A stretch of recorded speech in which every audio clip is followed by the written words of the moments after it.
ओम मनोजवं मारुततुल्यवेगं जितेन्द्रियं बुद्धिमतां वरिष्ठं वातात्मजं वानरयूथमुख्यं श्रीरामदूतं शरणं प्रपद्ये। नमस्कार, स्वागत है आपका आचार्य वाणी में। मैं आचार्य डॉक्टर विक्रमादित्य आपके साथ हूँ और आज का विषय हमारा है कर्क राशि वालों के लिए जो ये मंगल का परिवर्तन का योग है वो क्या करेगा। मंगल 3 अप्रैल से लेकर 7 जून तक आपकी राशि में रहने वाले हैं और ये बड़ी विचित्र स्थिति है कि मंगल जब भी आपकी राशि में कर्क राशि में आते हैं तो सबसे कमज़ोर हो जाते हैं। ज्योतिषी गणनाओं के अनुसार से हर ग्रह कभी उच्च किसी राशि में और किसी ग्रह राशि में नीच के होते हैं और ऐसे में आपकी राशि के दृष्टिकोण से यदि आप समझें कि इस समय ग्रहों के योगायोग के अनुसार से आपके जो राशि में मंगल का पदार्पण 3 अप्रैल से हुआ है और ये 7 करीब जून तक रहेगा, तो ऐसे में ये मंगल का योग आपकी राशि के दृष्टिकोण से, क्योंकि मंगल महाराज आपकी राशि के हिसाब से यदि हम बात करें तो बुद्धि के मालिक भी हैं, संतान के मालिक हैं, विद्या के मालिक हैं, सदकर्म के भी मालिक हैं दिखाई देते हैं और शासक बंधन कारक भी हैं। तो मंगल यहाँ कमजोर हो गए। तो यहाँ मंगल के कमजोर होने के कारण से आपकी राशि में जब भी मंगल पदार्पण करते हैं तो वो नीच के मान ले जाते हैं और इसमें भी जब 10 अंश के आसपास आएंगे तो परम नीचे स्थिति में वो प्राप्त कर लेंगे। ऐसे में इस समय जब कर्क राशि में मंगल चलते हैं तो 3 नक्षत्रों के अंतर्गत उनका योग बनता है और 3 नक्षत्रों के अंदर पुनर्वसु, पुष्य और अश्लेषा नक्षत्र में उनका योग बनता है। जो पुष्य नक्षत्र है वो विशेष तौर पर शनि का नक्षत्र माना जाता है। उस समय मंगल अपने परम नीचे स्थिति में चले जाते हैं और ऐसे में मंगल के कारण से मंगल जो है स्वामी पुरुषार्थ के हैं, मंगल साहस के स्वामी हैं। मंगल का योग आपकी राशि के दृष्टिकोण से इस दौरान जो रहेगा वो विशेष तौर पर बहुत सावधानी के साथ काम करने की जरूरत है। भाग्य साथ देगा लेकिन धीरे धीरे। कारण क्या है, शनि महाराज इन दिनों आपके भाग्य में चल रहे हैं। भाग्य जो है वो धीरे धीरे कार्य करता दिखाई दे रहा है और जितने धर्मयुक्त रहोगे, इस वक्त एक ही रास्ता है आपकी राशि के दृष्टिकोण से अपने भाग्य को जगाने के लिए, भगवान की शरणागति प्राप्त करना। भाग्य में आपकी राशि के अनुसार से यदि देखें तो कई ग्रहों का प्रभाव है। शनि महाराज वहाँ चल रहे हैं, राहु महाराज वहाँ चल रहे हैं और इस अप्रैल के आरंभ में तो 6 ग्रही योगी वहाँ बन के तैयार था। उसके बाद धीरे धीरे वो ग्रहों का योग घटता चला जाएगा और उसके बाद अभी शनि मंगल तो वहीं चलते दिखाई देंगे। ऐसे में आपकी राशि के दृष्टिकोण से आपको समझ लेना चाहिए कि आपको करना क्या है। ये करने क्या जा रहे हैं मंगल महाराज आपके रिश्तेदारों के साथ, मित्रों के साथ द्वंद्वात्मक स्थिति उत्पन्न कर सकते हैं और ऐसे में ध्यान रखिएगा आपको कुछ ज्यादा जो मंगल का प्रभाव है साहस का, और जब मंगल साहस करता नहीं है तो हम किसी ना किसी पे डिपेंड हो जाते हैं और ऐसे में कई बार क्या होता है कि सामने वाला उतना बढ़िया तरह से काम नहीं कर पाता जितना हम करना चाहते हैं। और जिस प्रकार का मंगल का आपका प्रभाव है, आप बहुत ज्यादा अपेक्षा करके रहेंगे कि ये भी अपेक्षा, तो ऐसे में ध्यान रखना बहुत ज़्यादा मित्रों के साथ कुछ अनबन होने के योग दिखाई देते हैं। और ऐसे में एक बात और ध्यान रखने की ज़रूरत है, आपकी राशि के दृष्टिकोण से जो आप व्यवसाय कर रहे हैं उस व्यवसाय में भी जो मंगल संबंधित कार्य कर रहे हैं उनके लिए तो ठीक संबंध दिखाई देता है लेकिन उनमें कमजोर। लेकिन कई और व्यवसायों में जो कर रहे हैं उनमें लोहे संबंधित जो कार्य कर रहे हैं उनमें कहीं ना कहीं कई मामलों में नुकसान होने के योग दिखाई दे सकते हैं। ऐसे में थोड़ा सा एक बात और ध्यान रखें कि अननेसेसरी क्लैश में ना फंसे, छोटी छोटी बातों में द्वंद्वात्मक स्थिति ना उत्पन्न करें। यह मंगल का प्रभाव जो है, मंगल साहस का प्रतीक माना जाता है, बुद्धि का प्रतीक माना जाता है और बुद्धि क्या होता है, कई बार कई संकुचित विचारधारा में चली जाती है। जो छोटी सोच कहीं ना कहीं नुकसान दे जाती है, अपेक्षा करना कहीं ना कहीं नुकसान दे जाता है। तो ऐसे में ध्यान रखना पड़ेगा कि इस समय जब मंगल महाराज आपकी राशि में जहां आपकी राशि में चल रहे हैं और कमजोर अवस्था में चल रहे हैं तो मंगल को हम ताकत देने का प्रयास करें। एक सबसे अच्छा उपाय यह है कि हनुमान जी का तिलक अपने माथे पर धारण करने का प्रयास करें। मंगल के मंत्र का नित्यप्रति जप करें, ओम क्रांग क्रीं क्रौंग सै भौमाय नमः, इस मंत्र का जप करने का प्रयास करें। मंगल का संबंध विशेष तौर पर हनुमान जी के साथ भी और शिव के साथ भी है। अभी हम कथा उपस्थित करने जा रहे हैं जिससे आपको समझ में आएगा कि जो आध्यात्मिक दृष्टिकोण से जो उपाय बताए जाते हैं वो भारतीय संस्कृति में कैसे उनको स्थान दिया गया है। हमारे यहाँ हर शास्त्र के दृष्टिकोण से बहुत वैज्ञानिकता के साथ और बड़ी सुंदर तरीके से ग्रहों के उपायों को जोड़ा गया है। तो आपको हर चीज़ को समझते हुए कार्य करने की ज़रूरत है। ऐसे में आपको ध्यान ये रखना है कि कि जो साधु होते हैं, जो फक्कड़ किस्म के लोग होते हैं, जो फक्कड़ किस्म के लोग हैं जिनका कोई रैन नहीं, ठिकाना नहीं, ऐसे लोगों से दूर रहने का आपको प्रयास करना चाहिए। बहुत ज़्यादा किसी के साथ सन्निकटता, किसी रिश्तेदार के साथ बहुत ज़्यादा सन्निकटता कहीं ना कहीं क्लैश करा सकती है, तो इसलिए बैलेंस होकर इस वक्त चलने की ज़रूरत है। मंगल बदल जाएंगे, उसके बाद आपकी राशि के दृष्टिकोण से बहुत सारे परिवर्तन होने के योग बनेंगे, लेकिन इस दौरान कुछ खास उपाय मंगल के अवश्य करें। तो मंत्र बताया आपको, ओम क्रांग क्रीं क्रौंग से हमाय नमः, इस मंत्र का जप करने का प्रयास करें। ये बड़ा सुंदर रूप से आप कार्य कर सकता है। साथ साथ हो सके तो एक काम और करने का प्रयास करें जो आपकी राशि के दृष्टिकोण से हमें अच्छा दिखाई देता है, कि आप विशेष तौर पर अपने भाइयों के साथ अपने संबंध ठीक रखने का प्रयास करें।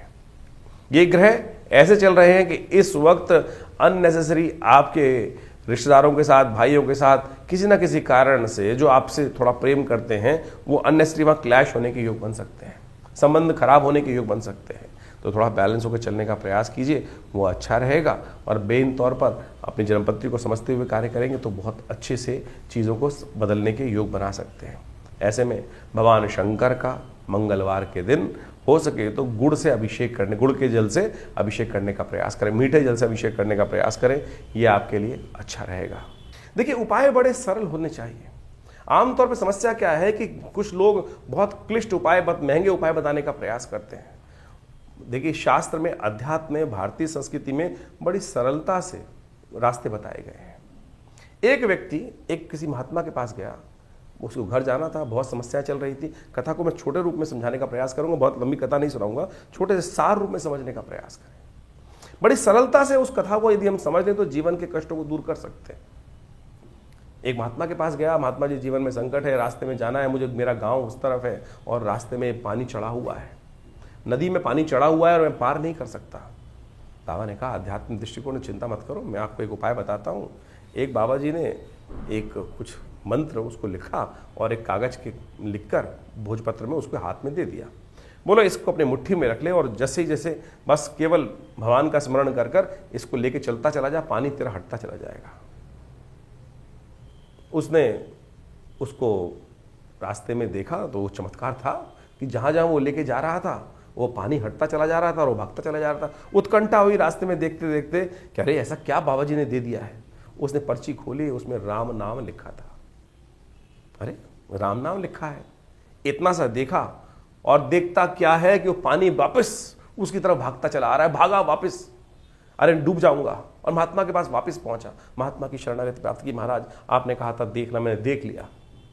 बाबा ने कहा, कोई बात नहीं, चिंता मत कर, मैं दोबारा कुछ बना के देता हूँ। बाबा ने फिर एक उपाय दिया और हाथ में कहा, बस इसको लेके जा, अब चिंता मत करियो, बस लेके चला जा। और उसके बाद वो फिर वही गया पूरा पार करते हुए। अब तो उसको एक बार एक्सपीरियंस कर चुका था, उसने बाबा की बात को पूरी तरह अक्षर से अक्षर माना और उसके बाद उस रास्ते को पार कर लिया। पानी घटा और वो पार कर गया बिना किसी द्वंद के कारण से। घर पहुंचा, घर पहुंच के फिर खोलता है हाथ को, पुड़िया को, उत्कंठा, क्योंकि हम भी ऐसे हैं हठधर्मी जो हैं, जो ना तो विश्वास करते किसी बात पर। उसने फिर खोल के देखा और उसमें लिखा वही राम नाम। इस संसार को पार करने के लिए राम नाम ही तो है। उपाय यही है, जो उल्टा जपो सीधा जपो वही पार कर जाएगा। उल्टा जप के वाल्मीकि बड़े ज्ञानी बन गए। तो सोचो, ये स्थिति थी, लेकिन हमें भी क्या होता है, हमारे को बड़े बड़े पैसे खर्च करके उल्टे सीधे कार्य कर कर तभी हमको मजा आता है। अरे सीधी तरीके से हमने आपके इन ग्रहों को बदलने के लिए सीधा साधा रास्ता बता रहे हैं ना, आप सीधी तरह से उस पर विश्वास करके चलने का प्रयास तो करो। ये सीधे साधे उपाय ही, बिना किसी कारण, बिना किसी खर्चे के उपाय। हमको हमारे गुरुदेव सिखाते थे कि भाई ऐसा उपाय मत बताओ कि जो में हजारों रुपए खर्च होते, क्या होगा उस उपाय को खर्च करके। सीधे तरीके से आप इन सरल उपायों को जो हम इस चैनल के माध्यम से आपके समक्ष रखते हैं, आपकी राशि के दृष्टिकोण से हम बताते हैं, वही करने का प्रयास कीजिए ना, तो आपके जीवन के कष्ट दूर होंगे। आज की तारीख में आप किसी भी जन्मपत्री को दिखाने जाते हैं, कहीं भी जब बात करते हैं, देखिए बाबाओं ने क्या होकर, कितनी मालाएं, कितने कंठ पहनकर, पता नहीं क्या क्या स्थिति, बाह्य आवरण कैसा बना रखा है। वो एक मिसमरिज्म क्रिएट करने का प्रयास किया जाता है। अध्यात्म बहुत सरल है और ज्योतिष बिना अध्यात्म के नहीं हो सकता। अध्यात्म के दृष्टिकोण से समझने का प्रयास करें तो आपकी राशि में जो ग्रहों का योग है, मंगल क्या खेल करने वाले, मंगल है कौन, इसके विश्वास जगाने के लिए हम पूरा एक रास्ता आपको बताने का प्रयास कर रहे हैं। समझेंगे तो हमारा विश्वास है आपके कष्टों को दूर करने का रास्ता आप अवश्य बना पाओगे। अब सवाल यह उठता है कि मंगल है कौन। भारतीय सनातन संस्कृति में हमारे वेद इत्यादि उपनिषद इत्यादि ग्रंथों के अंदर हर चीज़ की उत्पत्ति और उत्पत्ति का कारण हर चीज़ उपस्थित की गई है, और उन मूलभूत सिद्धांतों को, कथाओं को हम समझकर वास्तविक तौर पर उनका प्रभाव किस प्रकार का जीवन में होगा वो हम समझ सकते हैं। जैसे चंद्रमा कहाँ से उत्पन्न हुए, सूर्य कहाँ से उत्पन्न हुए, किस प्रकार से उत्पन्न हुए, क्या उनकी कथा है, इसके साथ साथ स्वभाव क्या है, किस प्रकार के योगायोग जो ज्योतिष के दृष्टिकोण से हमें दिखाई देते हैं वो बनेंगे, क्या होंगे, किस प्रकार के करेंगे। तो वीरभद्र की उत्पत्ति की कथा भी बड़ी विचित्र है। जो मंगल वीरभद्र ही है, वास्तविक तौर पर शिव के गण हैं। वीरभद्र जो थे वो भगवान शिव के पसीने से उत्पन्न हुए थे और विशेष तौर पर दुख, भय, क्रोध का प्रतीक माने जाते हैं। और मंगल की स्थिति वास्तविक तौर पे हमको समझ लेना चाहिए, मंगल इन तीनों का ही प्रतीक माना जाता है। मंगल पुरुषार्थ का भी मालिक है, क्रोध का भी मालिक है, साहस का संबंध रखता है, और साथ साथ यदि वो शीर्ण हो जाए तो शोक और दुख का कारण भी बनता है। क्योंकि मंगल की उत्पत्ति जो हुई है वो विशेष तौर पर ऐसी ही परिस्थिति में हुई। कहा जाता है शास्त्रीय कथा के अनुसार से, यदि आप विभिन्न ग्रंथों को पढ़ें तो वहाँ वो कथा का वर्णन अद्भुत रूप से आता है। जब सती ने भगवान शंकर के समक्ष अपनी इच्छा रखी कि वो उनके पिता दक्ष प्रजापति ने जो यज्ञ रखा था उसमें जाना चाहती हैं, तो भगवान ने मना किया कि बिना बुलाए नहीं जाना चाहिए। चाहे अपना घर भी हो, अगर वो आमंत्रण नहीं है तो वहाँ नहीं जाना चाहिए। और दक्ष ने तो साक्षात शिव को उस यज्ञ में बुलाया ही नहीं था, जो उन्होंने अपने अभिमान के लिए रखा था, अपने अभिमान की पूर्ति के लिए रखा था। और ऐसे मूड बहुत हैं जो इस संसार में अपने अभिमान की पूर्ति के लिए सत्य को समझ नहीं पाते हैं, सत्य का परित्याग कर देते हैं। दक्ष ने यही धृष्टता करी। ये कथा बड़े अद्भुत रूप से समझने की है। जब भगवान शिव को नहीं बुलाया गया तो पार्वती जी वहाँ जाती हैं, देखती हैं आकाश मंडल में बड़े बड़े विमान दक्ष के यहाँ जा रहे हैं, समस्त देवता इत्यादि सब वहाँ उस यज्ञ में आमंत्रित थे। तो उनको बड़ा दुख होता है कि मेरे पिता ने मेरे पति को बुलाया नहीं। भगवान शिव के समक्ष जाकर प्रार्थना करती हैं, भगवान शिव मना भी करते हैं, लेकिन वो कहते हैं मेरे पिता का घर है, मुझे जाना चाहिए, मुझे जाना तो चाहिए ही चाहिए। लेकिन मन में तो कुछ और भाव था सती के, ये संसार को उदाहरण देना था। जब वो जाती हैं यज्ञ के अंदर और वहाँ देखती हैं कि सब लोग विद्यमान हैं, लेकिन जो पिता के द्वारा स्थान जो है वो शिव का रिक्त रखा गया है और उस यज्ञ में शिव को स्थान नहीं दिया गया है, तो वो अपने आप को उस यज्ञ के कुंड में समर्पित कर देती हैं। और ये सूचना जैसे ही भगवान शिव तक पहुंचती हैं, क्रोध, आवेश के कारण, शोक के कारण से उनका जो पसीना है पृथ्वी पर गिरता है, कहा जाता है उसी से वीरभद्र की उत्पत्ति हुई। और वीरभद्र ने जाकर उस यज्ञ क्या था, वो वास्तविक तौर पर अधर्म का प्रतीक ही वो हो गया था। अहंकार की पूर्ति के लिए उस यज्ञ को दक्ष ने रखा था। वो यज्ञ का विध्वंस होना इसलिए आवश्यक था क्योंकि वो अहंकार की पूर्ति के लिए किया जा रहा था। अहंकार यज्ञ के द्वारा नहीं पूरा हो सकता, और दक्ष के उस यज्ञ को वीरभद्र ने जाकर संहार किया और जो उसके बाद दक्ष का सिर तक काट दिया गया उस अपराध के कारण से। और जब भगवती का शरीर वहां लेके जाते हैं वीरभद्र, तो शिव वीरभद्र को आकाश मंडल में स्थित कर देते हैं, और वही धरती जो से उत्पन्न हुए जो वीरभद्र थे भगवान शिव के पसीने से, क्रोध के प्रतीक माने जाते हैं और विभिन्न आयुधों से अलंकृत हैं और संहार करने वाले हैं, अहंकार का संहार करने वाले। ये वीरभद्र की कथा है। और कहा जाता है कि ये संयोग जब बनता है, विशेष तौर पर जब मंगल और चतुर्थी का संयोग बन जाता है, उसी दिन वीरभद्र जयंती मानी जाती है, मंगल की जयंती मानी जाती है। और भगवान शिव के आशीर्वाद से वो आकाश मंडल में उस दिन से स्थिर है, धरती पुत्र माने जाते हैं।